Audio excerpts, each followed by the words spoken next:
It was an unseasonably mild day. After a spell of cold, rainy weather. So I decided to seize the opportunity and install the roof underlayment that very day.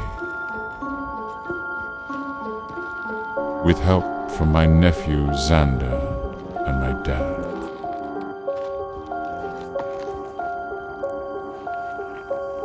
I pre-measured and cut the various pieces. I was eager to get the roof protected.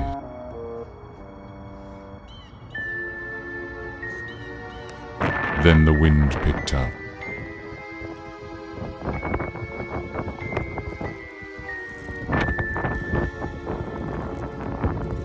A storm was coming.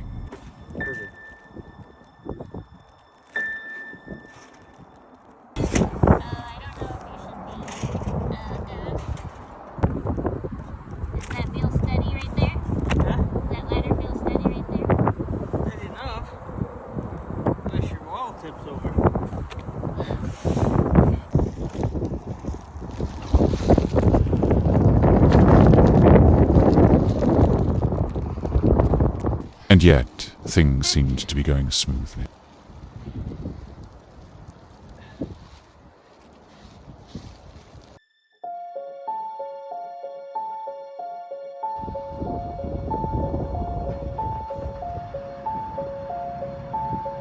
We were only able to add the bottom row to the other side before the rains began.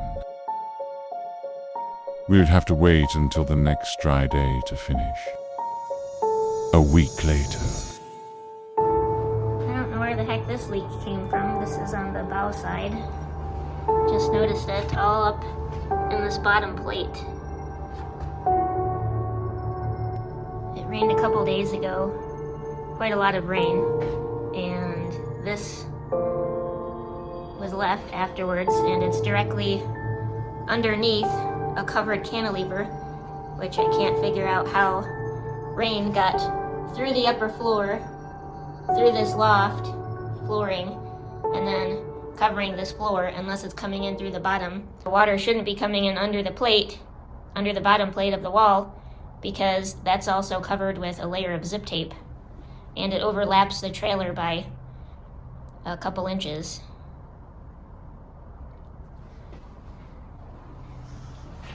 There was also this leak. And there's also this quite wet leak. Goes all the way under there. And on this half of the house, this half from here to here, that's completely covered in roof underlayment. So how is this happening on that half of it? I don't understand. I can't have the house leaking every time it rains if I can't tell where the leak is coming from. So I guess the next test will be after we finish putting the rest of the underlayment on. If I still get leaks, I'm going to have to really do some brainstorming to figure out where they're coming from.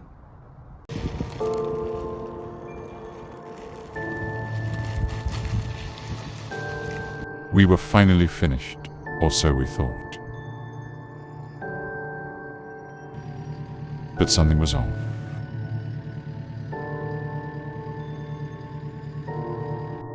Why did it look puffy?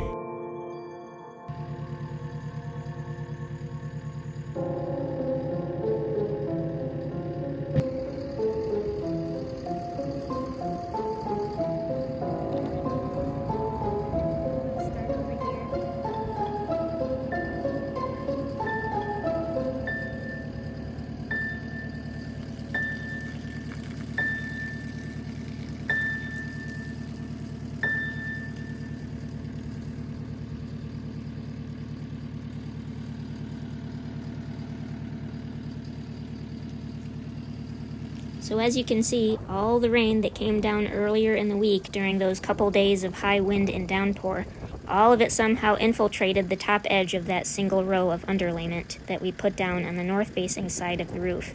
and it had all collected down at the bottom edge, right along the eaves where the underlayment was wrapped around and firmly stuck down in place. Now, even after we finished applying that row of underlayment, we walked on top of it, we walked along the upper edge of it to press it down and activate that sticky, self-adhesive backing of the underlayment, and apparently it wasn't enough. So I had to go down the entire length of the roof now, needing to cut through the underlayment in order to let the water out. Then I completely removed the lower couple inches that wrapped all the way around the eaves. Once that lower couple inches of underlayment was removed, I got a bunch of wooden shims and put those under there as a way to prop up the underlayment to allow some air to pass through there, in hopes that it would dry. The underside was obviously completely wet, including the sheathing. Now, as with previous parts of this whole process, the next dry day wasn't expected until the following weekend, so I was hoping that a week would be long enough for the underside of that to fully dry out and hopefully become sticky again. The plan was to cut a narrower row of new underlayment from the scraps I had left over, and to put that up there to replace what had been removed. Oh yes, and it was also expected to snow for a couple of days in the meantime.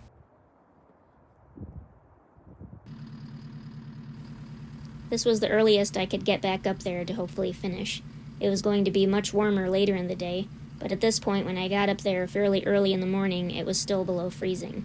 So when I looked under there, I could see that there was a bunch of ice crystals still under there, which meant it had not dried over the past week, and so I propped the shims up on their sides in order to hopefully get even more airflow through there.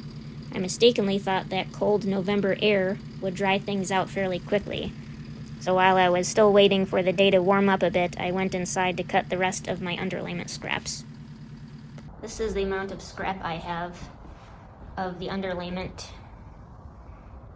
I have a layer under that doesn't go the full way. It stops right there, and then this top piece goes all the way to there.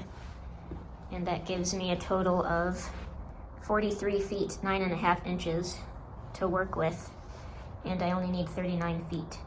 So down at this narrower end of the first row, I'm going to remove 4 feet and some extra inches to give me the correct length of layout I need, plus 6 inches of overlap between where one side ends. The next side needs to overlap by 6 inches and then continue down the rest of the length of the roof. So by this point in the day, it had warmed up into the 40s, and when I got back up there and cut off that lower 17 inches, since I had enough for that with the scraps, it was still entirely wet underneath. So the only thing I could really do was just cut that entire strip off, dry it off as I went, and also pull off the zip tape that had covered the edges of the eaves, because that was also trapping in a bunch of water and holding it right against the edges of the sheathing, all of that moisture. And so this was as far as I was able to get before the rain started, once again. The next dry day wasn't for another 4 days or so. Pretty frustrating. Now, as you can see, the remainder of that strip on that whole bottom row, there's about 12 inches of it left up there that remained pretty stuck down. So I decided to keep that section up there, even if there is the likelihood that it's still wet under there, and then just add the new 20-inch strip below that, since I didn't have enough to replace the entire row, and would have needed to buy a whole new row of underlayment, which is very expensive. Now at this point, I regret using zip sheathing for the roof instead of just plywood. The permeability rating for zip is very low, which is by design in order to double as a weather-resistive barrier. But a downside of that is that if water is trapped underneath between the underlayment and the sheathing, it doesn't really have a way to dry out. Now if I had used plywood, which has a much higher perm rating, eventually water would have been able to pass through the underside of that plywood and dry out to the inside of the house. So I'm hoping that the moisture under the remaining layer of that first row we left up there doesn't eventually cause any issues in the future. So at long last, the next dry day that we were able to get up there to finally finish this whole process, we needed to loosen up the lower couple inches of the previous row, which was actually harder to do than we expected, even though it was still wet under there. But actually the stickiest part was where the underlayment was touching the zip flashing tape. So at that point, in several areas, it would delaminate and tear when we tried to separate it from the zip tape. So in those spots, I would just mark the top with marker, and then once we finished lifting that entire edge, we rolled out the sheet of new underlayment.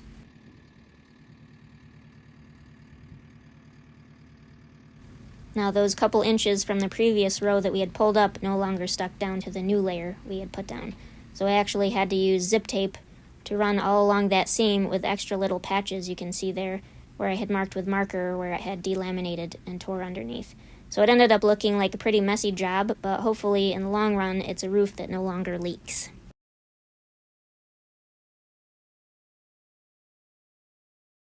And so it was that the underlayment fail was finally made right, even if it didn't look as pretty now. But oh wells.